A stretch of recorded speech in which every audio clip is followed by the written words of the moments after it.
All right, what's up guys? VV back with another video. And in today's video, I just noticed, look how my camera is, guys. It looks like I'm Ace in this picture. Do y'all see it? Do y'all see it? Like my hair goes into theirs? Oh yeah, and that's exactly how I look with my shirt off. That's the crazy part. Wow, what a coincidence. No, but seriously, guys, I'm just kidding. So for today's video, guys, we're going to be doing a VV Lab. That's right, guys, a VV Lab. For the new listeners, you might be wondering, what on earth is that? So what we do here on the channel is we do viewer-submitted games that I review. It kind of works as like free coaching. That's kind of the idea, behind it. Is viewers will record games and then submit them for me to review in these VV Lab segments like this, okay? And if you're interested in doing that, it's extremely easy to set up and it's 100% free. This is just, there's no price tag attached. But all you have to do is, number one, record your game. Number two, you have to upload it to YouTube. And then number three, you have to hop on the VV Theory Discord and submit it there. I have a channel called Review My Game, and you put the link to the YouTube video there. I put a little thumbs up next to it as soon as I see it, and then you get thrown in line, and whenever it's your turn, you're up. Okay, so pretty simple to do. And again, it's meant to act as like free coaching. And one thing that I'm sure to do in each one of these videos is I black out the names. Now for this video today, notice there are no names up here at the bottom. You can also choose to do that. That's an option you can enable in the actual sim itself. And I'm covering the log over on the left, so you can't see people's names over there either, okay? So there's total anonymity. It's just meant for learning, right? So yeah, that's what we're doing today, guys. We got a VV Lab, so let's go ahead and hop straight into this. I will have everything time-stamped in the general description, and I'll have all relevant links and stuff like that in the comments section below. If you guys have any comments, questions, or suggestions, please do not hesitate to put those down in the comments section below, or hop on the VV Theory Discord. Link will be in the channel description. Hey guys, one thing I wanted to mention real quick before we actually launch into today's video, today's VV Lab. I just wanted to say, yes, I am aware that there are a lot of new, very cool spoilers that we need to talk about from coming out from OP15, and we will get around to that as soon as possible. I have it planned for tomorrow's video, okay? So I know, sorry, a little bit of a tease today, guys, but I do plan on going over some of these new cards in tomorrow's video. All right, guys, first game up, we have Blue Purple Crocodile versus Red Blue Ace. All right, so let me make sure the volume is off, speed is on 2x, quality is up, and we are good to go. Okay, so let's see how this goes here, guys. Blue Purple Croc is going to be going first, no play. Red Blue Ace going second. They play out a 1-cost Ezo. And now turn 2. Very nice. So the Blue Purple Croc player establishes the 3-cost 1K blocker Miss All Sunday, which has an on KO to get an event from your trash. Okay, very powerful blocker there. And let's see what the Red Blue Ace player does. Okay, they're on a 4 Dawn turn. Maybe establish a 4-cost Marco. Okay, a little bit of a blunder there. There's something to learn from this, guys. First of all, don't play too quickly, and second of all, know what your cards do. Ezo, as you can see on the right, guys, Ezo is a 0-power searcher. Okay, it's a 1-cost 0-power searcher. So they attached 3 Dawn to Ezo because typically a searcher has 2,000 power. Most of the 1-cost searchers in this game, I shouldn't say most, but a lot of the 1-cost searchers in this game are 2,000 power with a 1K counter with an on-play top search. But Ezo does not have any power because they have an on-play search and an on-opponent's attack effect. So in order to balance that, the way that Bandai chose to balance that is, removing the power to have that additional on-opponent's attack effect. Okay, but either way, it looks like they're going to be swinging in for 7,000 with their leader here, and let's see how that goes. Okay, we do have a 0-cost 3K in hand, but that would drop a lot of cards out of our hand, and we don't have a Dawn attached to our leader to draw a card from using an event. Okay. All right, so they do take the hit, and they get a Desert Spada, which I believe is a draw 2 trash 1 trigger. Very nice. That's a very nice trigger to hit. Okay, 5 Dawn turn for the Blue Purple Croc player. They play out Rosinante. They trash the 0-cost 3K and draw 2 with the Rosinante's effect. And now they're swinging for 5,000 power into the 0-power Ezo. Okay, Now, Izo does have that on your opponent's attack effect to basically trash this card from the field and then draw a card from the top of your deck, and then you place a card on the bottom of your deck. So it's a free cycle. The red-blue ace player should use this. Okay. Let's see if they choose to. They should. There's no reason not to, basically, because you're going to lose that character now no matter what. Okay. And we are in 2x speed. Okay, so they do choose to use the effect to fix their hand a little bit and then pass the turn back. Okay, here we go. They're playing very quickly. The red-blue ace players are playing very quickly. Guys, you don't have to rush whenever you're playing.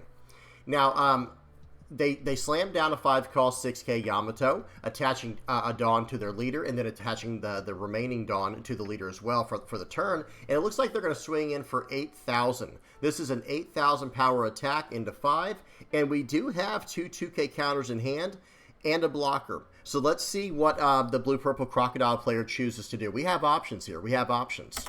Or they could take the hit. They're going to 2K to get out of it. Very nice. And now, pass back to the blue-purple Croc player. They're going to slam down the 6-cost 8,000 power Croc, which has a once per turn, or it's a once per turn effect on your opponent's attack effect to trash a card from your hand to give your leader plus 2,000 for the turn, I believe.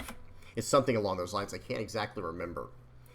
Okay, so let's see what happens. They attack in for 6. The red-blue ace player, okay, pause. We do have to talk about that. The red-blue ace player took that hit when they had a lot of cards in hand.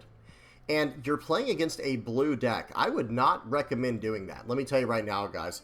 The red-blue ace player probably should have countered out of that because we have a pudding in our hand. Now, they don't know that, but you need to assume when it comes to playing the one-piece trading card game, at least currently, if you're playing against a blue deck, there is a very, very high likelihood that they're playing Charlotte Pudding in that deck. Okay, so let's see what happens. All right, so 2 Dawn stood up at the end of the turn there from the Rosinante effect. Very nice. That can happen as soon as you have 7 or more cards. 7 or more Dawn. And now, wow, so the red-blue ace player, I mean, they know what they're doing. They're playing very quickly. They went ahead and slammed down the 8-cost event there to cheat out the new gate. They did not take a life with that effect to go up to an 8,000 power leader, but they do attach 2 Dawn to a character, 2 Dawn to a leader, and they're going to swing for 8,000 and 8,000. Okay, and here's that, notice on the right side of the screen, guys, this is that Crocodile's effect. On your opponent's attack once per turn. Oh, excuse me, it's just Dawn -1. Wow. Dawn -1 if your leader has the Baroque Works type. Up to one of your leader or characters gain plus 2,000 power during this battle. All right, so here we go. 8,000 power attack coming in hot. Let's see what we do here. Looks like they're looking through their trash. They might choose to check in on the, or cash in on the Missile Sunday. They do that, and they grab a 0-cost 3K. I do like that quite a bit. And here comes an 8,000 power attack. So they're going to use the Dawn -1 effective Crocodile, and then they're going to counter out. Very nice. Okay, top decked into a, pause, very, very nice. Top decked into a Gum Gum Red Rock to bottom deck the 10-cost Newgate, and now we've got an 8,000 power attack going into 6 here. You know, honestly, it might even be worth letting this card go. If you're the red-blue ace player, but at the same time, I do understand wanting to keep a threat on the board.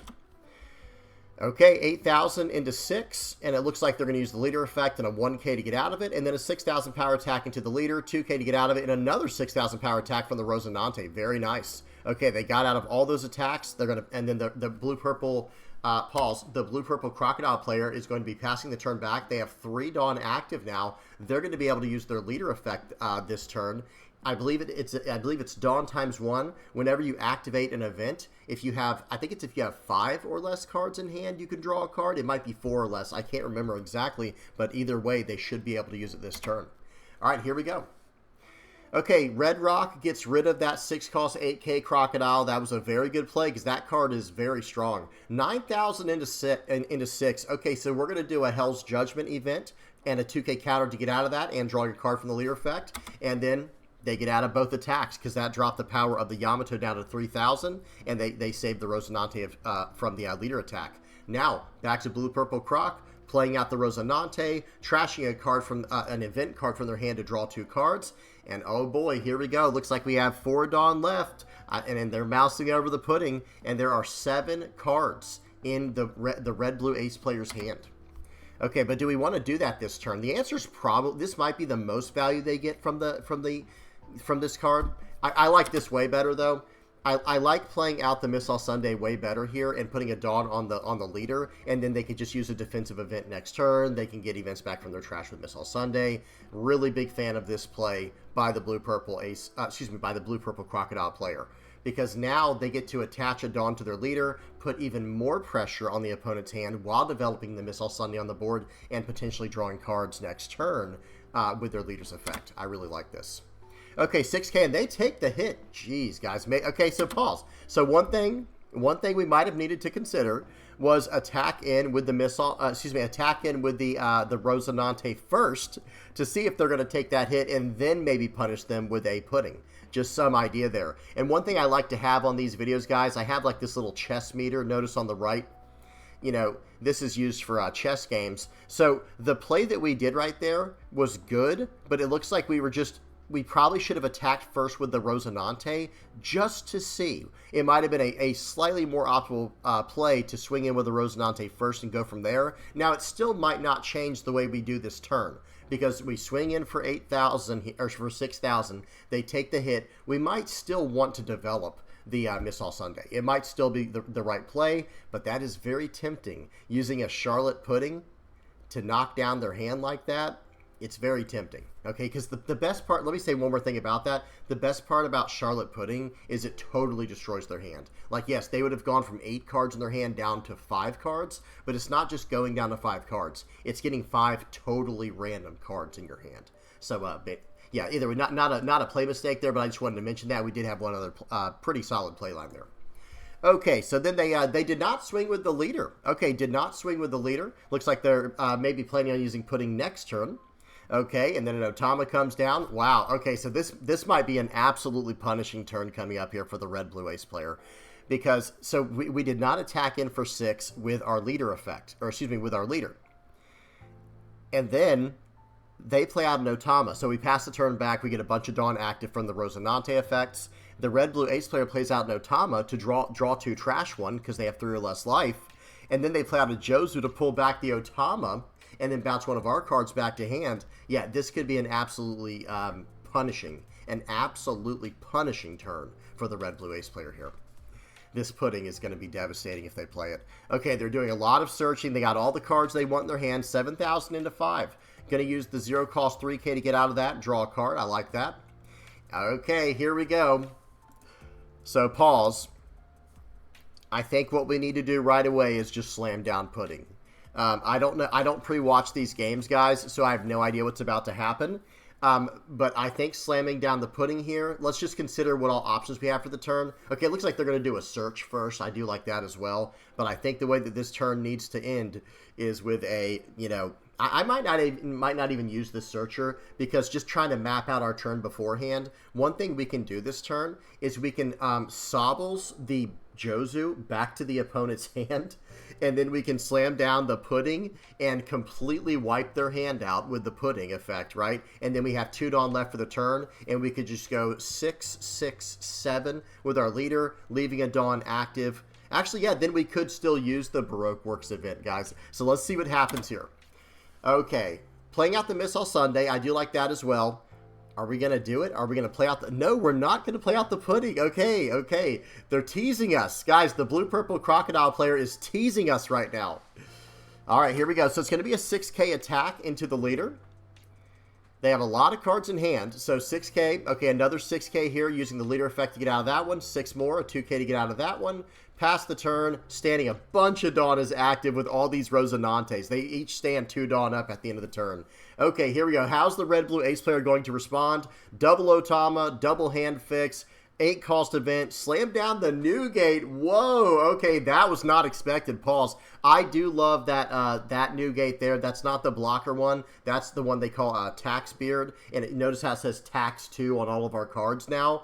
Great, great card here to slam down and lock down our board. We cannot attack with any of our characters this turn unless we trash 2 cards from our hand, and that's for each individual attack. So very well played, very good setup turn here for the ace player, and now they're going to pass the turn back. They did not attack in with their leader. I don't know if I missed something or what. Okay, oh, excuse me, their turn's not done. Swing for 7,000, so they swung for 6, swing for 7, and now it's going to be swing for 6. Okay, let's see what they decide to do. It looks like we're looking through our trash, seeing if we want to cash in on the Miss All Sunday and grab an event back from the trash. Big fan of this. Let's see what they grab. Looks like we have a few options. I think they're considering how they can do this while also drawing with their leader's effect. And I think maybe even just grabbing Hell's Judgment is fine here. Or Oh Come My Way is fine. But, okay, they chose not to attack with their leader. That's interesting. All right, here we go. So it looks like, hang on, pause. We've got a 5-cost 6K, but really a 5-cost 11K Mr. One Das Bones. He gets buffed for how many events are in your trash, okay?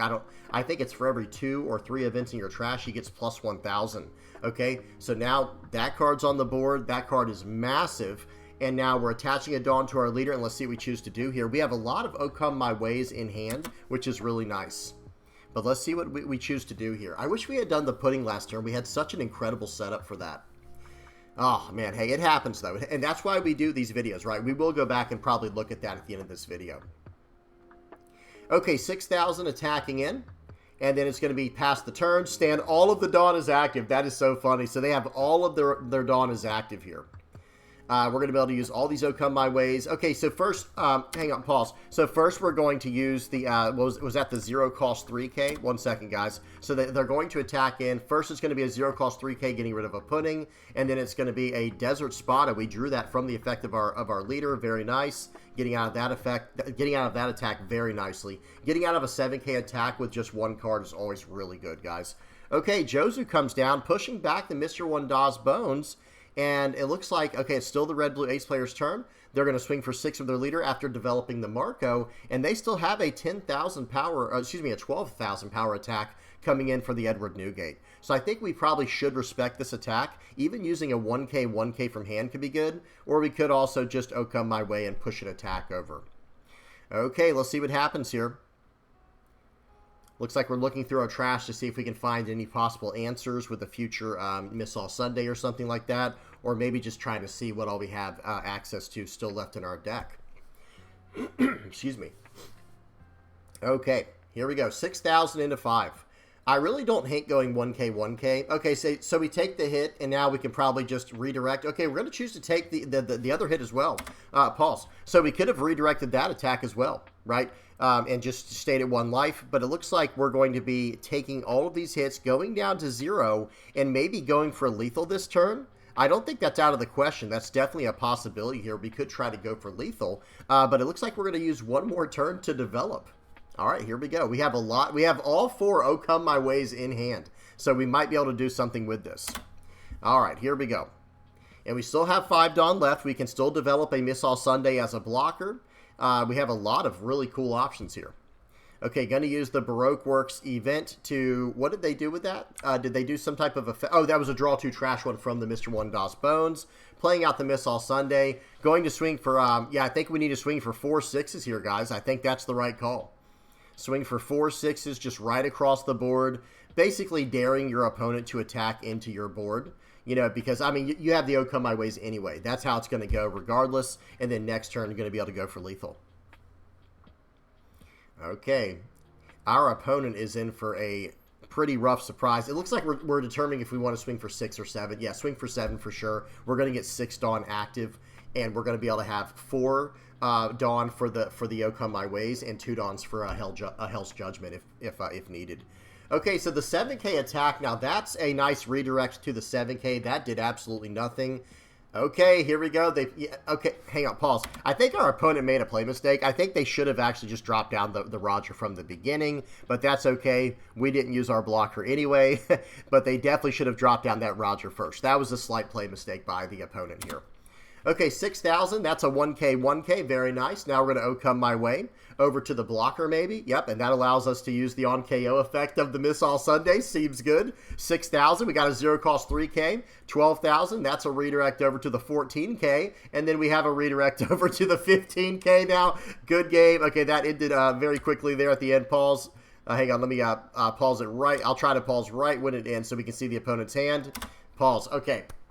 That was a very fun game to watch there. The ending was awesome, using all those Oh Come My Ways to redirect every attack to the Mr. One Das Bones. At the end of this game, he's a 15,000 power character, so he was able to eat the 12K and the 13K attack of the red-blue ace player. That was awesome. Great game. Not a whole lot to comment on. I think everything was played very well. There was just a single turn.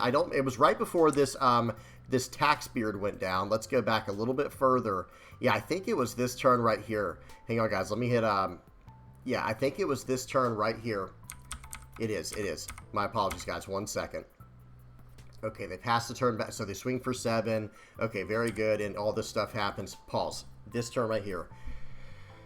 We had a good play, but I think there might have been a slightly more optimal play, depending on who you're talking to, really. But I think what we could have done in this situation, we could have potentially won the game right here, because what we could have done was gone, okay, Sabo's your Jozu back to your hand. Now they have no threats on the board, right? So they have, you know, I mean, I guess they still have the Yamato, but the point is that, you know, they're way down in Dawn, or excuse me, in threats at that point. They just have their 6K leader and their 6K Yamato. So if we Sabo's the Jozu back to hand for 4 Dawn, then we can also play out the Miss All Sunday, or excuse me, the Charlotte Pudding to just completely demolish their hand.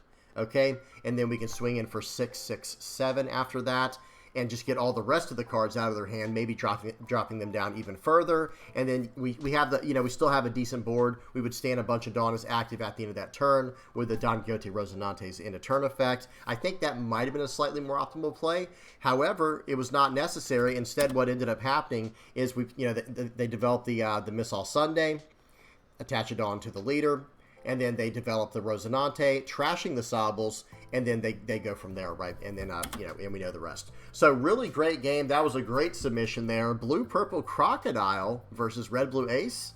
Guys, Blue-Purple Crocodile, underdog in the format. Who knows? We'll have to do some more testing on that. Either way, great game. Now let's move on to the next one. All right, guys, next game up, we have Red-Yellow Sabo versus Black-Yellow Gecko Moria. Okay, very excited about this game, guys. Volume is off. Let's make sure the speed's on 2x and the quality is up, and we are good to go.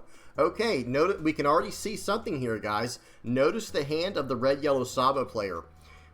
We have a Lilith Searcher and Garp, and then we have a full Thriller Bark Pirates package. Okay, so we know what's going on here. Let me say this right now for those who are not aware. Red-Yellow Sabo with the Thriller Bark Pirates package is extremely good right now. It's very, very solid. Cannot wait to see this game. Hey, Red-Yellow Sabo, one of my all-time favorite leaders in this game, and then going against Black-Yellow Gecko Moria, my favorite color combination. Really can't wait to get into this one. Okay, so let's do this. Let's see who goes first. Okay, it looks like the Gecko Moria player is going to go first, and they play out Kumasi right on turn 1. Not sure about that play. Not recommended, in fact, because I guess next turn what they can do, maybe they're telegraphing that they want to swing for 5K with leader and then 5K with Kumasi. Maybe that's what they're trying to telegraph here or trying to set up for. But otherwise, I would save the Kumasi in my hand as a 2K counter. It's a really solid, you know, the main reason that Kumasi is in Gecko Moria is not to go on the board. It's not a searcher. It's just a 1-cost 2K counter with 2,000 power. The main thing is that trigger. It has the Thriller Bark Pirates trigger to get super, you know, to get really high value later in the game. Okay, so here we go. Turn 1 for the Red-Yellow Sabo player. They've got double searchers to start off this game. I like what I see in this deck, guys. I saw a 5-cost Nami in the first search and a 4-cost Kikanojo in the second. Really liking what I'm seeing here with this deck here. And that double searcher package with Garp searching anything that costs 3 or higher, and then Lilith hitting all of your trigger characters. Really, really awesome looking deck here. Okay, and then they're going to pass the turn back, of course. All right, and it looks like the Gecko Moria player is going to establish Sindri and just swing for 5,000. Maybe they're going to use the Gecko Moria's effects later on to KO the Kumasi to buff the board up. I'm not sure. Okay, very good. So the 5K attack was immediately countered out of. Why is that very good? Because that's actually extremely relevant, guys. For those who are not aware, if you're running the Thriller Bark Pirates package, you have to make sure that you have some cards in your trash that you want to bring out of the trash with your trigger effects, right? So really good stuff. We got the Dr. Hog back in our trash. We are set up now. Here we go. Okay, so 4 Dawn turn for the Red-Yellow Sabo player. Quick little 5K attack, and then we have plenty of cards to set up here. We have some options. I like the Hogback the best. I absolutely like that one the best. We can play out the Perona on a future turn to lock down a bigger attack. Okay, 200 million volts of Maru was used right there, I think, or trashed maybe. Oh, excuse me, it was trashed with the Gecko effect. Okay, gotcha. Or excuse me, the Victoria Sindri effect, rather. All right, here we go. And then it's going to be a 6,000 power attack. And we do have a 2K counter, but we already have a card in our trash. Yeah, perfect. Yeah, exactly. I was going to say, we can actually take this hit, which I think we should have, and we did. Taking this hit here was perfect because we already have that Thriller Bark Pirates card in our trash that we set up on the previous turn. Excellent. Okay, so what are we going to do from here?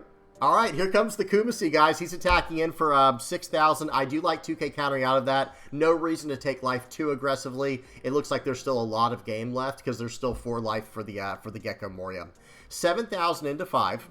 So, pause. So the very first thing I would have done there, let me explain something real quick.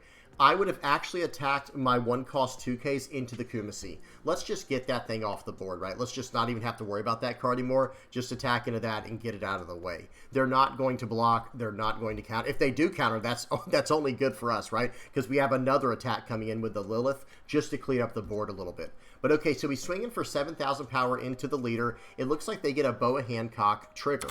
Okay, they can play out a 6,000 power or lower character with a trigger from their hand now. Let's see what they choose to play out. Whoops, it looks like they had a slight play mistake there. That's okay. Okay, now we have the 2,000 attack into the Kumasi. Looks like they were going to do that. They just saw it a little bit late. And now we're going to push, very nice, we're going to push the Dr. Hog back. That was a 7,000 into our life with the Red Yellow Sabo's effect. It has to be a character that costs, 3 or more and has 7,000 power or more. It's something I can't even remember now, guys. It's not 2 or more, is it?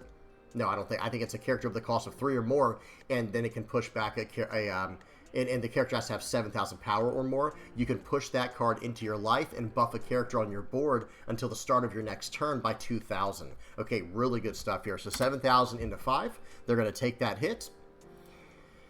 And we can still develop. I actually kind of like, okay, we're going to get pretty aggressive here. Swing for 5 and swing for 6. Okay, let's see what happens. They're going to take it, and then we're going to talk about this turn, what else they could have done. Trigger. Okay, they get the Perona trigger. Cheating out of Perona to make us trash a card from hand. Okay, all right, here we go. We end up trashing a Victoria Sindri, and then we're going to swing for 6 for the turn. So hear me out. One thing that I was going to recommend to do this turn was before even, well, no, I would actually develop first, because we wouldn't be able to do that last attack there. I would have developed the Victoria Sindri. We have another one in hand, but I don't think I would have swung for the extra 5,000 attack with the Lilith there. I would have developed the Sindri after attacking for 6,000 with my leader. That's one small difference I would have. That's one slight difference I would have made there in that play. Okay, I always prefer developing the board as much as possible. We don't have to. We're in such a commanding position right now, guys. We don't really have to rush. Okay, not that it was a play mistake, it was just another option. Okay, so Gecko Moria's coming out now, the 6 cost, the PRB, Gecko Moria's coming down here, playing out the Perona, locking down the Hogback, attaching a Dawn to the leader, and what are we going to do from here? Okay, 5, and okay, yeah, we'll just let that go, of course, no reason to protect that, exactly. And now, I mean, I guess they should probably clear up the other one at this point, I agree, yeah, because if they attack into the Red Yellow Sabo player's life, we're getting a card out of our trash, right, with the trigger from Hogback. Okay, it looks like we're on an 8 Dawn turn. Gonna develop the Perona, locking down the Gecko Moria. And in this position right here, I don't know if we need to go for lethal. But, okay, yeah, I like that. I actually really like that 9,000 attack into 5. Another option, Paul's, yeah, they had a blocker. We could have just gone 5,000 into the Perona, make him use a card from hand, that's fine, or make him use the blocker. Either one's fine with me, right? And then we can establish the Basil Hawkins. Always, guys, one thing to always try to do as much as you possibly can is develop, develop, develop. I think that's one of the best ways to play this game, if not the best way to play this game. Now, there does come a time where you have to change gears, right? You have to go into activity mode. And where do I get these terms, guys? I get that from the whole chess concept. You know, some players prefer more activity, others prefer to develop more. And the way that I typically play One Piece is I always prefer to develop and develop and develop. And then there comes a time where you do have to go down the activity route once you've developed all your pieces. Okay, hopefully that made sense. Again, that doesn't mean that this was like a play mistake or something like that. That did force the blocker, so this was a completely fine play. Okay, the blocker's gone. We're going to pass the turn back. We have 2 attacking bodies next turn. They're down to 1 life. Our opponent is in a lot of trouble here. They're actually in a very, very large amount of trouble here. Okay, so they're going to develop the 8-cost Gecko Moria. That's going to allow them to, okay, play a character onto the board. So, excuse me, guys, I was yapping. So, it looks like, did they KO? We have to go backwards real quick, guys. My apologies. So, they had the Perona. Do they not attack with it? Okay, they chose not to attack with the Perona at all. I know we have the trigger there, but they have to start attacking at some point, and they're going to let us just build up this board. Okay, so here we go. They do develop the Gecko Moria, pulling the Perona back, so 2 attacks got locked down there. And see, they were going to attack anyway. So we had, pause, we had a slight play mistake from our opponent here. They should have attacked in for 5k with the Perona first before KOing it with their leader effect and bringing it back with the Gecko Moria, because they're attacking anyway. Okay, perfect. So now this Perona comes down, locks down the Gecko Moria attack, the 6 cost 7k, or actually it's a 6 cost 8k now because of what got KO'd already. All right, here we go. Locking down the attack there and coming in for 6 more. Okay, apparently the, okay, hang on, pause. I forgot. The Gecko Moria was locked down from the previous turn from the Perona we played on our turn. And now we're locking down the other Perona. Doesn't matter, that one can't attack anyway. And then they're going to swing with their leader. So they're going to trash all the cards from their hand to go up to 2 life here. But, guys, because of that, now we have 3 attacks. So we have a very good lethal play here. Let's see what our red yellow Sabo player chooses to do. We have a very simple swing 5, swing 7, swing 9, and that's pretty much going to be game.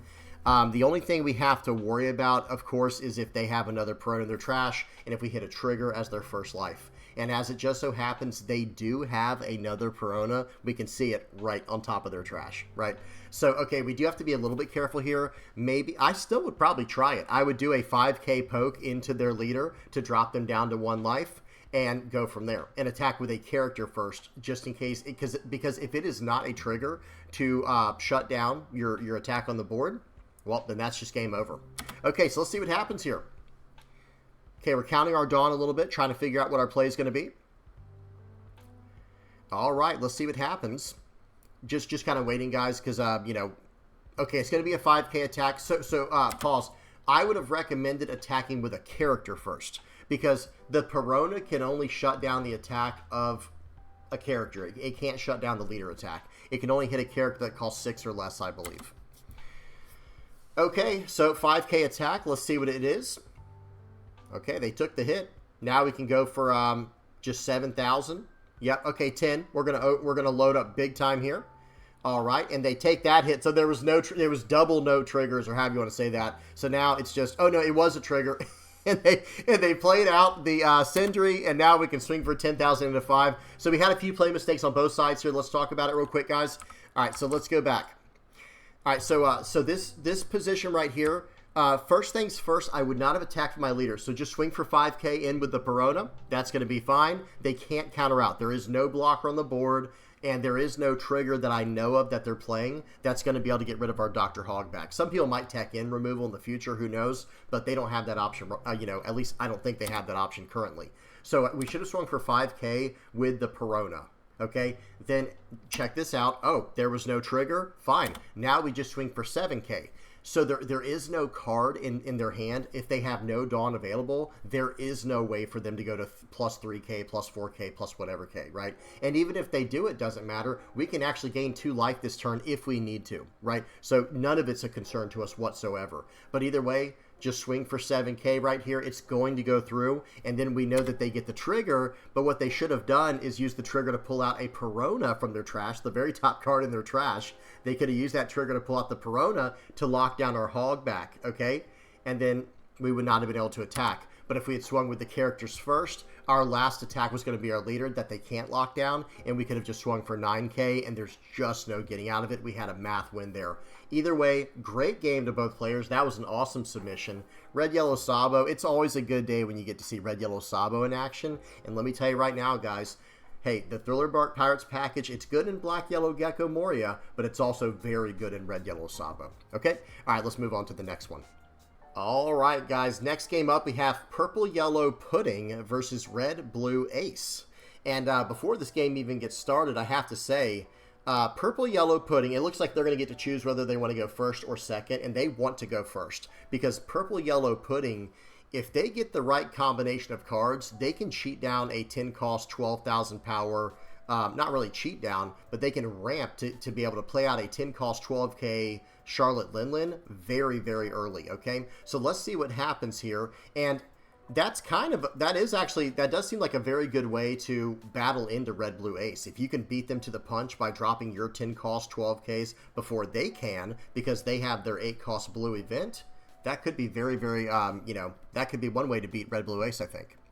All right, so here we go. It looks like they're going to choose to go first, of course, and they have a 1 cost Searcher, and they have a 10 cost Linlin in hand. Very nice. Okay, so they're going to do a top 5 search. They grab the 7 cost Pudding, and it looks like pause. Very nice. So the Red Blue Ace player is going to pass. They have no turn 1 play, but they do attach a Dawn to their leader just in case they have to take a life on this next turn here. Okay, so Purple Yellow Pudding, they're going to attack in. They're going to use their win attacking effect to reveal the top 2 cards of their life and ramp a Dawn rested, okay? And now we have 2 Dawn left. Now, the Red Blue Ace player did take a life here, but just for a 6k attack. But I think we probably should have swung for 8 because we have no other play to do here. Unless, now, I mean, we do have the 2 Charlotte Linlins in hand. Maybe the thought process is we want them to counter out and we'll just burn their life up later. So that could be a possibility as well. Okay, so now it's the Red Blue Ace player's turn. They're going to swing for 6. We're going to take that hit. And actually, you know, it's interesting. The Red Blue Ace player might not know this matchup very well, but they probably should not have attacked in for 6,000 there. Every turn afterwards is completely fine, but attacking in for 6,000, attacking into Pudding period, in this situation where they have 2 cards that are face up, you're kind of playing into right into their trap, right? Because now they took that life very aggressively. They could have 2k countered out with the Zeus. I'm not saying they should have, by the way. They definitely should not have, because look at the board. This is about to be a perfect turn. So the Red Blue Ace player made a play mistake, in my personal opinion, attacking into the Pudding because of this reason right here. Now that they've attacked in, Pudding took that life very aggressively. They wanted to take that hit there, and here's why. Now, on this turn right here, they're on a 6 Dawn turn, right? They ramped last turn. They should only be on 5, but they're up to 6 Dawn now from their leader effect. Now, okay, yeah, we have a 6 Dawn turn. We can play out the Zeus to take our top life card, and now we have 2 face-down life cards, right, on the top of our life. So they're going to be able to play out the Zeus, taking the top life card, KOing the Marco, and then they get to play out the Mr. 2 Boncaray Bentham in their hand, and they're going to be able to even swing for 6 with their leader after ramping up to 8 Dawn. Okay, so this is going to be massive because they're going to ramp with their leader effect this turn and the Mr. 2. All right, here we go. Let's see if that's what they choose to do. Yeah, they do. Of course, that's got to be the play, right? I mean, they're playing very quickly. It looks like this player knows how to play Purple Yellow Pudding very well. Yeah, they said, yep, right away. We're playing out the Zeus. We're burning up the Marco. We're slamming down the Mr. 2 Boncaray Bentham, attaching a free Dawn to our leader, and then ramping up to 8 Dawn while swinging for 6 and getting a card out of their hand. Yeah, that was excellent, guys. The sequencing was perfect. All right, here we go. 6 Dawn turn for the Red Blue Ace player. Looks like they played out an Atmos, bouncing back our 4 cost Mr. 2. We don't really care. We're going to use that to 2k, 1k to get out of that attack. And guess what? 10 Dawn turn. It's time to start slamming down, you know, windmill haymakers, Charlotte Linlin. Burning up a life and gaining a life. We'll take it every time.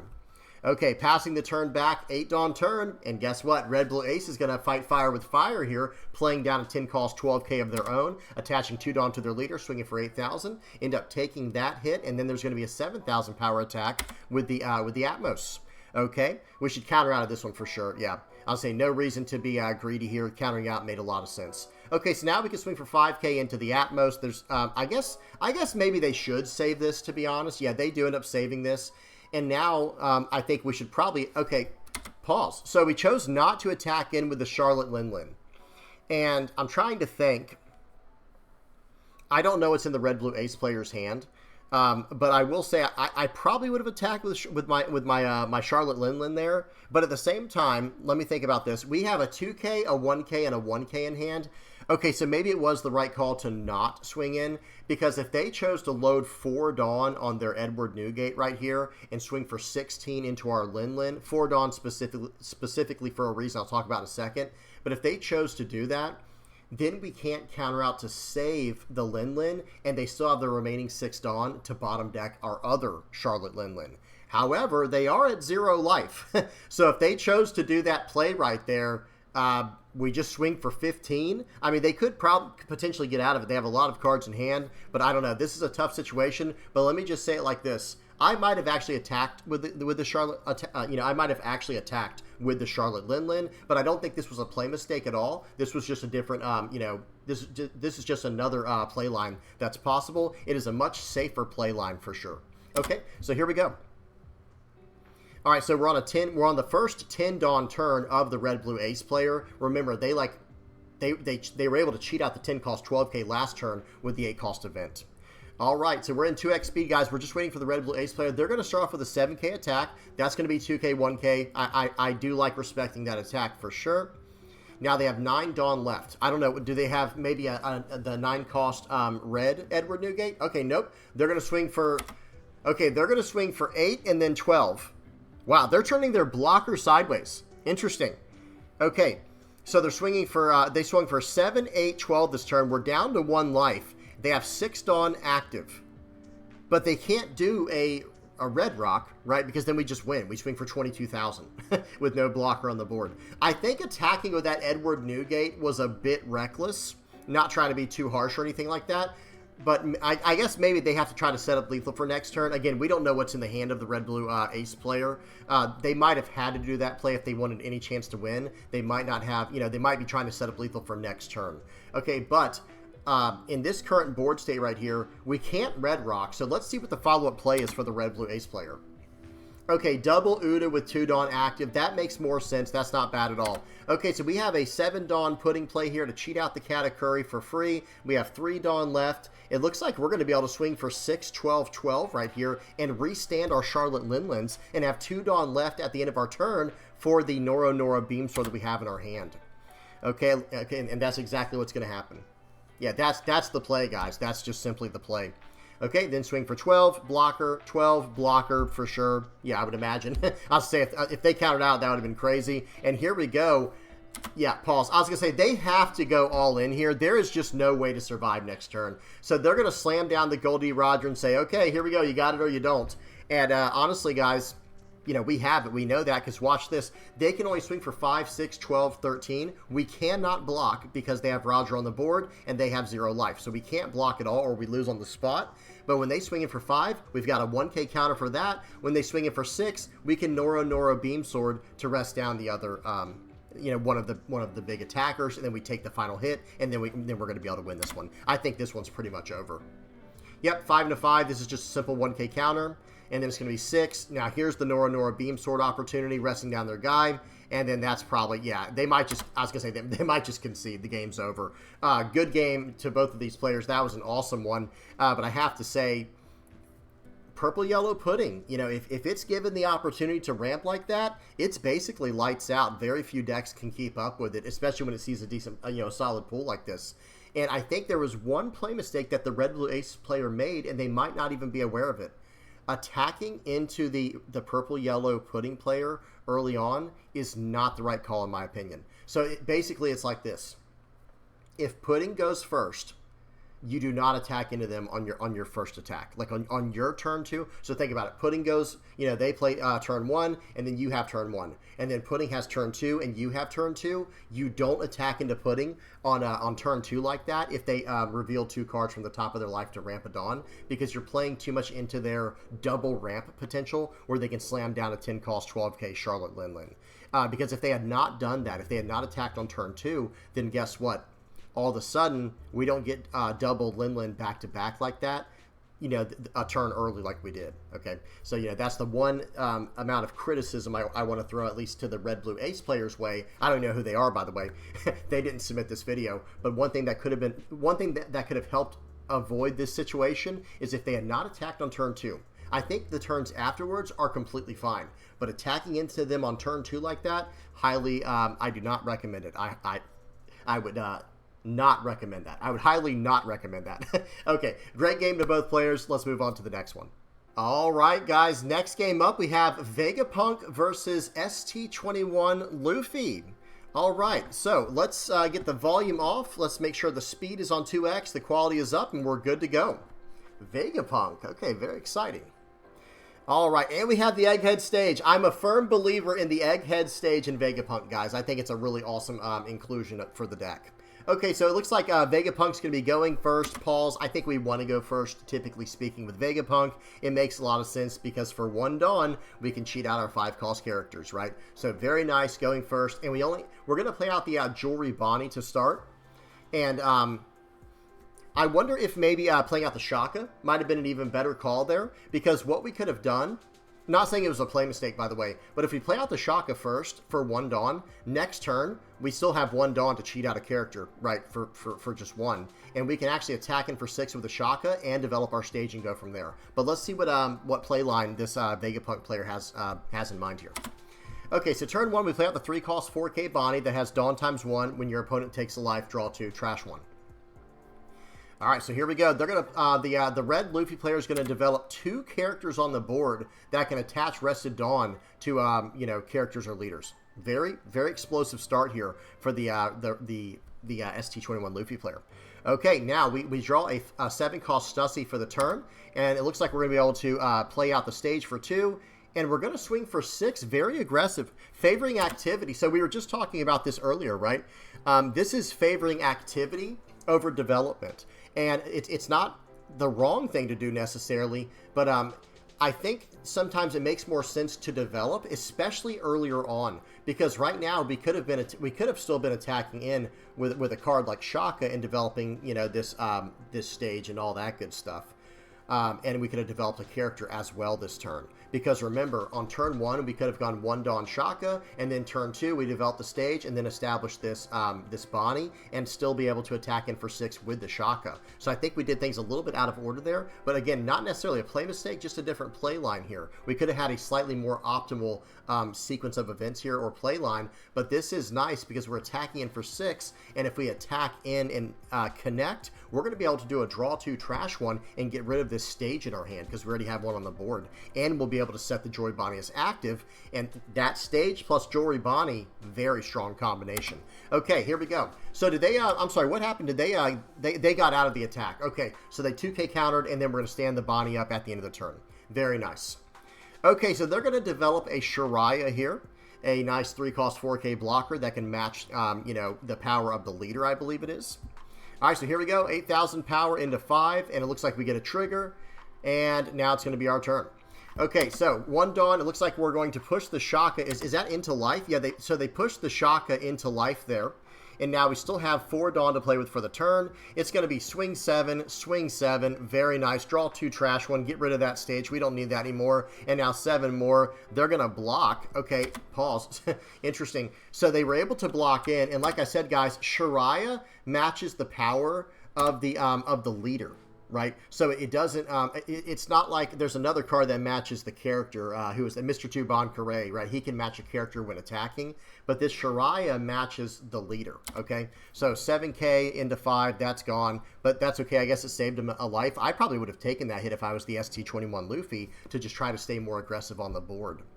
Okay, so here we go. Going to develop the 5-cost 6K Luffy, attaching a bunch of Dawn for free everywhere with leader effect, plus these 2 1-cost characters, plus the 5-cost character. That's awesome. We get the Shaka into play, and now I think they can get the Dawn onto their leader. Yep, they get all the Dawn on their leader, swing for 9,000. And I would actually have considered just taking that because we have a Kuma play this turn. Yeah, okay, they end up cashing in on the blocker Shaka, and I don't think that's a play mistake. I don't think that's... So let's just talk about things real quick. So 9,000 into 5.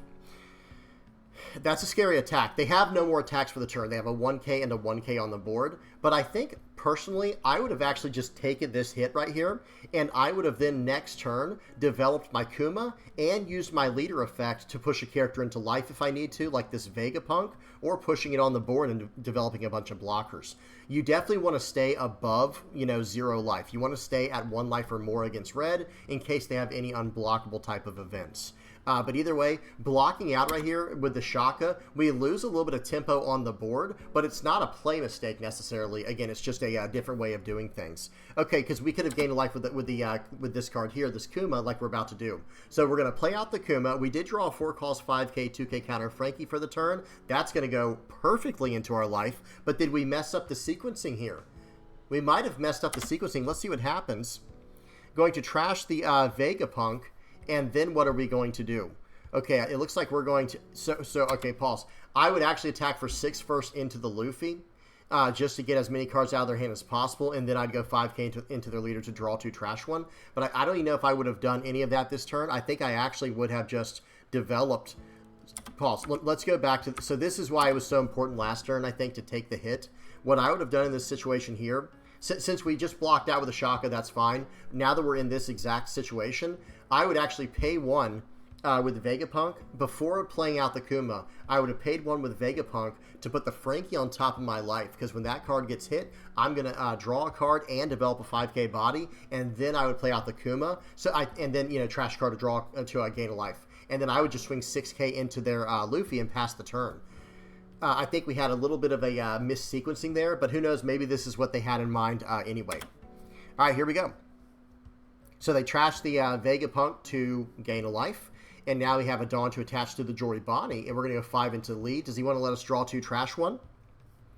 He probably should take this hit, to be honest, guys, because if they get down to 2 life, okay, we get to draw 2, trash 1. Probably trash the Stussy here. We need counter power. We definitely need counter power in hand. And now we can go, so I would go, okay, they're going 6 into lead. But I think they want to take this. Okay, that's very odd. I actually think that they should have taken this as the ST21 Luffy player, because then they could actually attack into that Atmos and get it off the board potentially. But and they would draw a card too, right, from their life as a resource. But at the same time, I do understand countering out of that because they might just try to go face, face, face. But that's the other problem. Vegapunk wants you to do that. Vegapunk wants you to attack into their life so that they can get a bunch of triggers. Okay? All right, so here we go. Going to stand the Bonnie is active here. Yep, definitely. Looks like we're considering standing the Atlas. No, I think the Bonnie's the right call for sure. Okay, and they're going to drop down the 4 cost Zoro, attach a Dawn to leader, attaching 2 Dawn for free with the leader effect to that Zoro. 7 into 5. I like 2k, 1k here. Let's see if we choose to take it. That'd be kind of dangerous doing that. Yeah, 2k, 1k I think is the right call here. And I think I would go 2k and then, okay, 2k is fine as well. Yeah, completely fine. And then 7 more into 5. We might have to take this one. Nice. We get a Shaka trigger. That's really good. Going to develop a Shiraya here for the ST21 Luffy player. They swing for 8. We cash in on the Shaka right away. And now we can gain some more life, guys. We'll play out the 6 cost 7k Kuma to trash the Lilith in hand to gain a life. And now we can just start attacking into their board. Yeah, I like that. I like 6 into 8, or 8 into 6, excuse me. They're going to use the blocker. Okay, and now it looks like we're going to maybe swing. Yeah, I would... see, that Zoro has an on-KO effect. That's kind of scary. Maybe 6k into Luffy might be better. Okay, 5 into life. I would definitely take this if I'm the Luffy player. If I'm the ST21 Luffy player, I'm taking this for sure. Even with the draw 2 trash 1, I still think it's the right call. And now 6 into 5. Might want to counter out of this one. They take this one. They might be out of counter. They might be out of counter power. I actually would have liked the 6k into the Luffy though there. Okay, then we attach. We pay 1 to put the Shaka into life with our leader effect. And here we go. We left the Bonnie rested this time. That's kind of interesting. I think I still would have stood the Bonnie as active. If they want to attack into my Atlas, I don't care, right? Like, by all means, I have a Kuma on the board and a Kuma, and then I can just keep drawing cards, you know, with my my Bonnie, because they still have 1 life left. Okay, but we saved the Atlas. Let's see what they choose to do here. Maybe they're just trying to, you know, tempt them to go into the Bonnie. Okay, I guess maybe it wouldn't have mattered anyway. So it's going to be a 7k attack. It's going to be 7-7... Actually, it might be 7799, believe it or not, guys. I think it might be 7799 or something along those lines. They attack for 6. Nice. Okay. Excuse me. We had that Shaka trigger set up. Very good. They're going to swing for 7 more. Okay. They get a Vegapunk to draw a card. Okay. Drawing into another Vegapunk. That's funny. And now it's going to be a 6k attack. Actually, excuse me, a 7. Looks like we're going to block out of that. And now what? Okay, they only have 1 more attack if they want to. Okay, they're going to pay 4 for something here. It's a blocker. Okay, they developed a blocker. Very nice with a Dawn active. Maybe some type of 1 cost 4k. I don't know. Okay, so 7 into 5. Let's see what they have. They have to have some type of one cost 4K here. They need to get out of this attack and then get out of one of the other attacks with a one cost 4K. They take that hit. Okay, very scary. That's very scary. Let's see what happens here. Because we still have 7/7/6 with 7 Dawn available. Okay, so I think what we can do is, 2/2/3. So we can swing for, I think just 3 9s. Okay, they got a trigger. Okay, wow. Hang on, pause. They actually got a trigger there, guys. It was a Gum Gum Mole Gun, and they have a 6,000 power character on the board, so they're able to use the effect to KO something. They KO the Bartholomew Kuma. Okay, and I don't think we got to gain a life from that because it was KO'd on our turn. I think that card says on your opponent's turn on KO, gain a life. Okay, that's brutal. Do we have enough? Swing for 10? Whew, man, that was a close one. That was a close one. We did have enough. We had plenty to get through. They only had 2 1Ks left. But, man, that got kind of scary when they got that event there to get rid of one of our characters. That was actually very scary. But either way, very good game to both players here. I do want to go back to the beginning of this game real quick. Let me just kind of go over this first play here that I was talking about one more time. I think developing is always a good route because watch this. If we had gone turn 1 turn 1 Shaka for 1 Dawn, right? Let's see how that would have gone. Okay, end up playing out the Bonnie. I'm going to fast forward a little bit, guys. So if we had gone turn 1 Shaka, now this turn, what we would be able to do is still be able. We could swing for 6 with the Shaka. Okay, then we pay 1 to develop the Bonnie and pay 2 to develop the Egghead stage. And now, yes, we don't get to do a draw 2 trash 1, but remember, we didn't get to do a draw 2 trash 1 anyway on this turn because watch what happens. We pay 1 to play the stage with the leader effect, very nice. We swing for 6 and they 2K counter out. So we didn't get to draw 2 trash 1 anyway, just yet, right? But instead, this turn, we would have been able to attack him for 6 and develop the Bonnie. So we could have had a slightly more optimal turn right here and then gone from here. And then I think there was one other turn. I think it was, let me see, I think there was one other turn I wanted to talk about. It was this turn right here. Pause. Okay, so when we blocked with a Shaka there, I don't think we needed to do that, right? We didn't even need to do that. So if we just take this 9K hit here, first of all, it could be a trigger, okay? And do we ever get down to our last life card? Let me go to the very end. So we're on 3:11 on the clock here. What was our last life? Our last life card was a trigger Lilith. So that would have come into play to help us out, right? So now going back to where we were at 3:11. So what we could have done is we could have taken that hit, which would have given us a Lilith trigger, right? And we would have been safe. We couldn't lose on the crackback or anything. And we're going into a 7 Dawn turn. And we would have the 6K Shaka on the board still and the Lilith, right? So what we would have been able to do here is don't play out the Kuma first. Actually, it wouldn't have mattered. We could play out the Kuma first in this situation, and it would be better to because we're down to 0 life. We would play out the Kuma first here, trashing the Stussy to gain a life, and then we would pay 1 with our Vegapunk to put the Frankie into our life as the second card on our life. So when we take that, we draw a card and play it. And then we have all of these attacks coming in afterwards, and we could start focusing on attacking into their character, like the Luffy or whatever. Because notice their hand size is very low. Either way, great game here. This was an awesome submission. I think there was a lot to learn from this. Okay, let's move on to the next one. All right, guys, we got one more game left for today. It's going to be a game of blue-yellow Nami versus mono-black Croc. Okay, so the volume is off. Let me make sure the speed is on 2x, the quality is up, and we are good to go. All right, here we go. So it looks like Nami went first. Hang on. Nami went first. No turn 1 play. Crocodile on their turn 1. They play out a Searcher, and now it's back to it's going to be back to the Nami player. Okay, developing the 2-cost Marshall D Teach, very nice, and swinging for 6,000, and the Crocodile takes that hit very aggressively. Okay, now it's going to be a 5K attack. So turn 2 for the Crocodile player, they're going to swing for 5 first, and we're going to take the life very aggressively as the blue-yellow Nami player. Now, I will say this, I don't hate that play at all, because drawing some cards going a little bit lower in life is actually fine most of the time, especially, it all depends on how they built this deck, but here's the thing.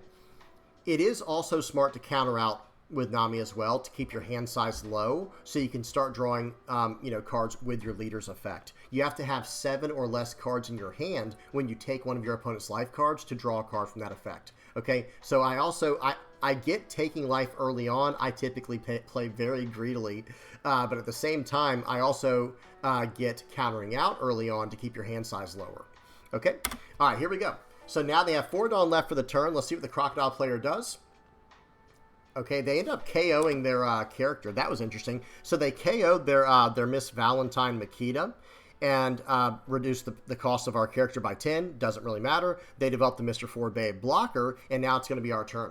Okay, we draw into a Marco, and I do think, I like, so for this turn right here, guys, I would actually establish the Marco and swing for 6. So I will say this. So you might want to swing for 6 first. Actually, no, you don't want to swing for 6 first because we have 8 cards in our hand. So developing the Marco here, maybe even using the Marshall D. Teach's effect, we can get some big pressure on our opponent. Let's see what the Nami player chooses to do. Okay, looks like we might be thinking about a no Gecko play.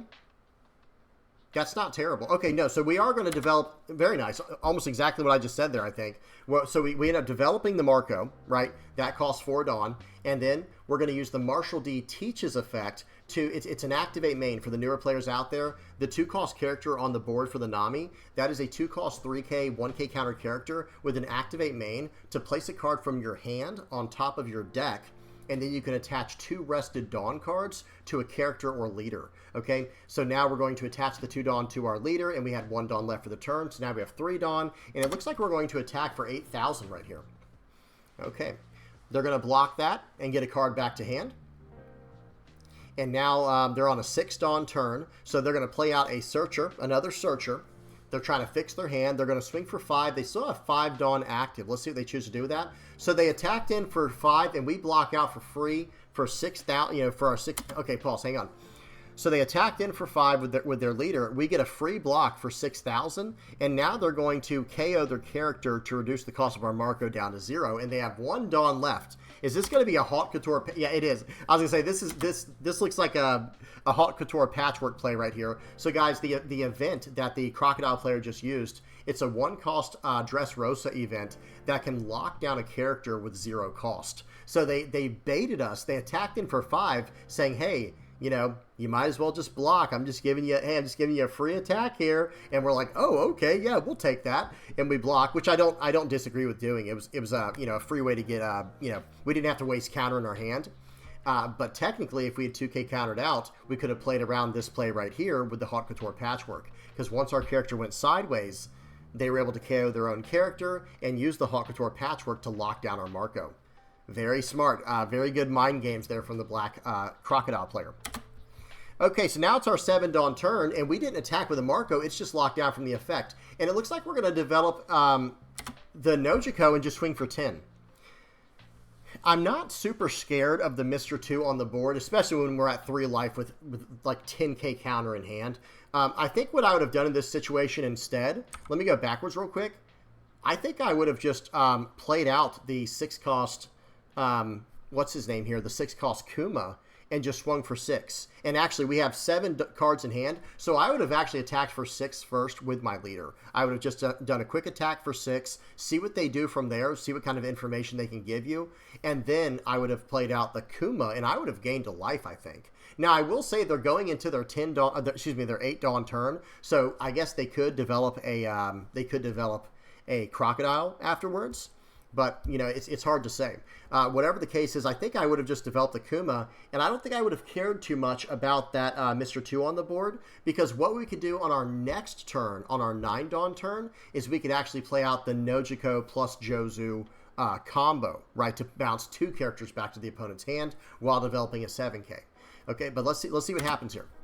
Okay, so we play out the Nojiko and bounce back the cards, slowing them down. It's not a bad play. That's just one play line, right? So, and then attacking in for 10 means we get to draw a card with our leader's effect. Very nice. Because they took the hit, I mean. All right, so here we go. They're on an 8 Dawn turn. Are they going to... So there's 2 big options here. They're swinging for 6. I was going to say there's 2 big options. You either develop a Crocodile, which that can only lock down our Marco, which is a blocker. That's kind of a waste of a turn for it, right? But the other option is 7-cost Nico Robin to play out 2 characters from the trash. Okay, it looks like that's what they're going to do. They're going to swing for 6 into 5. I think we should counter out of this. Yeah, I think we should 2K counter out of this with, okay, with the Hiyori. I was going to say maybe with a Zeus because we have 3 Zeuses in our hand. I like to keep my options open as much as possible. So they're going to develop the Miss All Sunday, flooding the board with a Searcher and a blocker. Now, here comes the Jozu, bouncing back the blocker. And now we're going to load up 3 on our leader and swing it for 8,000. So these attacks are starting to get very taxing, right? So they're going to 2K, 1K, 1K to get out of that just so we couldn't draw more cards. And is that a... Look at the card we just drew, guys. Wow. That's an 8-cost, 6,000 power, 1K counter Trafalgar Law that says you may trash 1 card from your hand and trash this character and add up to 1 card from the top of your deck to the top of your life cards, then play up to 1 Trafalgar Law with a cost of 7 or less from your hand. Okay. I wonder what all targets we have for this effect in the deck. That's very interesting. And this is a 6K Rush character. All right, very interesting. All right, so it is the Crocodile player's turn. They're on their first 10 Dawn turn. They're going to swing for 5. That's going to be met with a 2K counter for the turn. Remember, guys, Nami's effect says, you know, trash a card from your hand and give your leader plus 2,000 for the turn. Okay, so then they attack in for 8, and it looks like we cash in on the blocker to draw 2 cards and to get out of that attack. Here comes the 8-cost Crocodile to shut down the attack of our Jozu. Okay. Let's see, are they going to KO the card? And this time they're going to get to draw a card with the effect because we have a 0 or an 8 cost or higher on the board. And now they're going to pass the turn back with 2 Dawn active. Okay, we can't attack with anything but our leader this turn. Looks like we're really considering playing out Pudding. Okay, very nice. Because they had 2 Dawn active. They were probably sitting on 2 defensive events. But now, look, man, what a great follow-up. What a great follow-up this is. Check this out, guys. Playing out the 6-cost Kuma with the Pudding, getting to trash a card from our hand to gain a life, lowering our hand size down, and now we're going to be able to use our Martial D Teach as well if this player wants to do that, to be able to attack him for 7. And I think they should, by the way, because you do need a Dawn attached to your leader in order to do the defensive event, or the defensive effect rather. Okay, here we go. Let's see what card they choose to trash. The Nojiko. They're going to go up to 4 life. Okay, they're just going to swing for 5, but hey, they took the hit, and we get to draw a card from that. Very nice. We have 2, 4, 6, 8, 10, 12K counter in hand right now. Okay, I think we're doing just fine. And I don't think they would mind taking... Okay, I'd probably counter out of the 5K, but you might want to take the 2 9Ks. Okay, we get a blocker. And we get a Nami. Okay, very nice. That's EB03 Nami that can burn a life, but it can't burn life in this situation here because your opponent has to have 3 or more life. Okay, so they're locking down the board. They played out a second Crocodile. Things are getting a little bit scary now. Things are getting a little bit scary now. Okay, going to develop the 4-cost Marco here. And now we still have a bunch of Dawn left for the turn. We have 6 Dawn left. We really need something like a Red Rock right here. Okay. Then we're going to develop the Hiyori. I do like that quite a bit. And then we're going to go ahead and swing we swung for, what was that, 6,000? Wait, did I miss something here? Oh, we could not attack. We couldn't attack with our 7Ks because they were locked down from the Crocodiles, of course. And I was wondering where the other Dawn went. I think they swung for 5K with the Pudding first and then replaced it with the character. Okay, here we go. It's all starting to make sense now. Very nice. All right, so it looks like we're nullifying some blockers here. Pause. Okay, is our opponent going for lethal? Is our opponent going for lethal? So they're going to swing for 7. This is a 2K, 1K to get out of this one. Actually, yeah, pause. Leader effect goes 2K for the whole turn. Okay, so we're a 7,000 power leader, and they're just going for lethal. And they're going to swing for 9, 10, 10.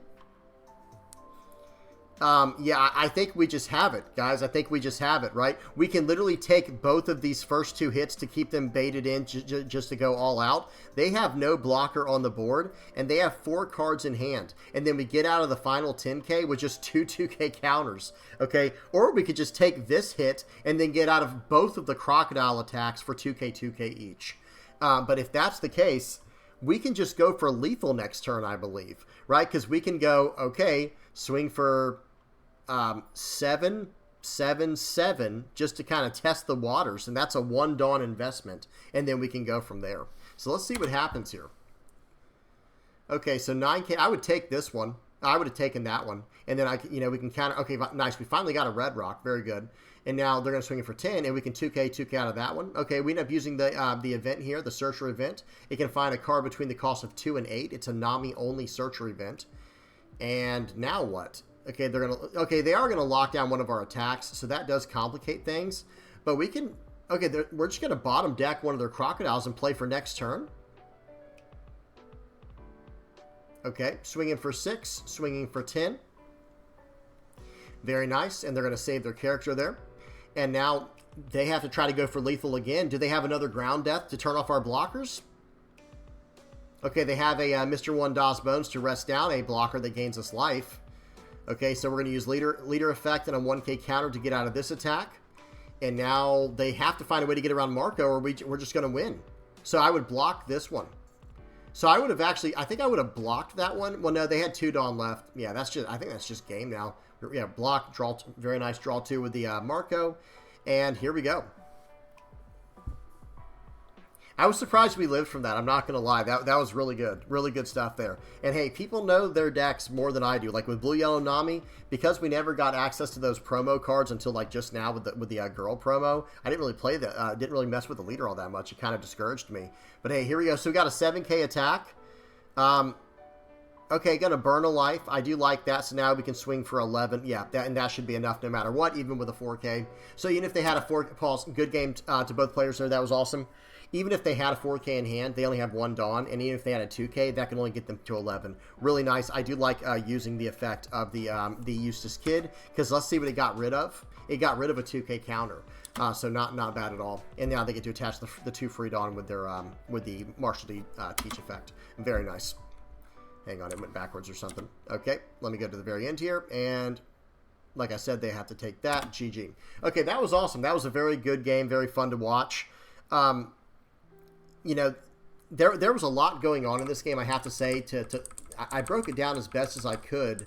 If we had seen some red rocks earlier, we could have really dealt with the crocodile. But I think that the 2 main things... Let me see something. I think this person did put their the deck list at the beginning of this video. Yeah, they did. So let me go ahead and move my head out of the way for just a second so you guys can see. Okay, let me just move it over to here, actually. Whoop, there we go. Ah. Okay, so behind me is the Eustace, the Trafalgar Laws. I guess the combo that they were going for is to, attack in with the Trafalgar Law and then cheat out this blue Trafalgar Law, the promo Trafalgar Law. That's interesting. And there's also a blocker one they can cheat out as well. So that's pretty cool. That's actually a very interesting tech there. Not sure how necessary it is, but it does allow you to get very aggressive. You're paying 8 for a 6K rush card. It's going to gain you a life, and then you might get a blocker out of it, or a card like this Trafalgar Law that has the ability to burn up life, right? So that could be very cool. Very cool tech card. All right, guys. Well, that's it. I don't have a lot more to add to that game. I did just want to say that there was only one major play that kind of I wasn't sure about. I'm not sure how much I liked it. So, for example, this turn right here, for our 7 Dawn turn, we just play out the Nojiko to bounce back the Mr. 2 back to their hand, and then we just swing for 10 because that's all we had left. I get that. But I think what I would have done in this situation here is I would have just attached a Dawn to my leader and swung for 6K at their leader. And then I would have played out the Kuma, just developing that body on the board. Because then remember what they do next turn. Next turn, they swing for 6 and then develop the Nico Robin to flood the board. Well, if they had done that, I mean, they might have gone into Crocodile afterwards, but that's okay with us too, right? Because if their board's not super flooded, we can take 1 attack per turn usually pretty easily because of the life gain we have in the deck and the blockers and things like that. But if we had developed the, remember, if we had developed the 6-cost 7K Kuma right here, and then they still went for this Miss All Sunday play, then we absolutely punish them, because after they attack in with their 5K Mr. 2, and then attack in for 6 with their leader, guess what? Whatever card they cheat out with their Mr. 2, we're just going to bounce back to their hand with the Nojiko, and then our Josu's going to pull our Nojiko back to our hand and bounce this Mr. 4 Babe, and now we're attacking for 6, 7, I believe. So that's just one other option we had. Okay, and then there was another time here. Let me see. I think this So this was the play we did to follow up after they did that play. And then we saw the 8 cost Trafalgar Law. That was very spicy. And then I think everything from here was pretty straightforward. I did like this play with the pudding plus Kuma. That was really nice. Then we attacked him for 5 and got to draw a card. That was awesome. I think that was a play mistake from our opponent. I think they should have countered out of that effect almost at all costs, because don't give us any extra card draw. And get out of the 5K attacks. We have 7K attacks on the board. Okay, then they attack in, they start developing these Crocs, and then, yeah, everything from here was pretty good. Developing this double blocker turn, this was really nice. And right here, attaching a 1 Dawn to our pudding to be able to attack in for 5. Very good stuff here. And then we go ahead and develop the Hiyori, and maybe we should have attacked for 6, 7.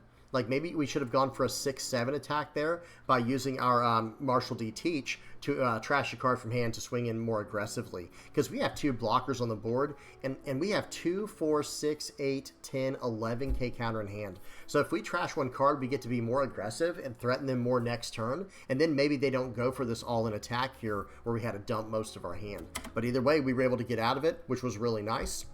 And let's see, so they end up using the ground death to stop both of our blockers. They try to do a real sneaky lethal here, swinging in for 7K. We were able to get out of that with our leader effect easily. And then 9K to 7. Okay, Paul, so here's what I was going to say. On this turn right here, I think what I may have done was actually gone, okay, just take this hit, right, and go down to 1 life. And let's see what we end up drawing. I want to see what we draw. Okay, and it was a, nice, it was a Gum Gum Red Rock. And now for these 2 10K hits, we can get out of both of those for 2K, 2K, 2K, 2K. And then we would have had 1 life left. Okay, and I think we end up taking this 10K here. Remember, we could have got out of that with just 2 2K counters. We'd have been completely fine. And that's if they would have even chosen to do that effect this turn because of how aggressive we would have been on the turn before. Okay, and there's the 6 cost Law, guys. I didn't even see that when we were playing the game. But either way, so then we get the 8 cost Eustace Kid, and then this next turn here, we make the much better play, I have to say. We could have tried to go for lethal, I think, because they had no Dawn active. So what we could have done this turn, we end up bottom decking a card. Hang on. So pause. So this is what the turn looked like. We cannot attack in with our 7K Kuma. But what we could have done this turn is we could have tried to go for lethal with what's on the board. Let's see what those numbers would have looked like. So we had 10 Dawn to work with. We had a 6K, a 7K, a 5K, and a 3K. So that's 21K. Plus 10 from our Dawn, that's 31K. Divide that by 4, and we're basically looking at a, what is that? So 8 would be 30. So it would be an 8. It'd be a 7 and 3/8 we could have done, and what we could have actually done at first was just test the waters with a 7, right? Because that would have been a 7K attack from Jozu, and then if they take that, if they counter out, okay, they counter out, then we can just do the turn. We could do the play we wanted to do to begin with the Red Rock. But if they take that 7K, then we can go way more aggressive and not even worry about the attack from the Marshall D. Teach. And we could have actually attacked in with the Marco for, that would have been 11, 21. So that would have been a 10K and an 11K attack. So I don't know. It might have been worth trying. Maybe it was too risky because what you did end up doing at the end here, you figured, okay, they don't have any more of those nullify events, or if they do have them, they don't have as many as before, and they just ended up having a way to rest down our blocker with the Mr. 1 DOS Bones. So it's like, you know what? As long as I keep a Dawn on my leader and keep these 2 blockers up, I'm probably fine. And you ended up being completely fine, so that was awesome. So either way, really good game here, and I will say, just to summarize, or just to end this last part off here, you end up using the Red Rock, bottom decking that, getting a threat off the board, keeping your 2 blockers up, playing safe. Really, really love that. Okay, that's it. Great game. Great games to review today. These were really, really awesome. Let me get the outro on here. That was a lot of fun. And like I said earlier, guys, if you're interested in submitting one of your games, it's completely free. It doesn't cost any money at all. So all you got to do, record your game. Most people use a program called OBS. So record your game on whatever you want to, and then upload it to YouTube, and then link the YouTube video to me in Discord under my channel called Review My Game. And it's that simple. All right. I'm done. Hope y'all enjoyed. Hey guys, if you are liking, subscribing, sharing, commenting, viewing my stuff, using my TCG Player affiliate link, donating on Patreon or PayPal, if you're a Playmat supporter, a YouTube member, or part of the Discord community, thank you so much, guys. I really appreciate all the support. It means a lot to me. You guys are awesome. All right, I'm done. Hope y'all enjoyed. Till next time, peace.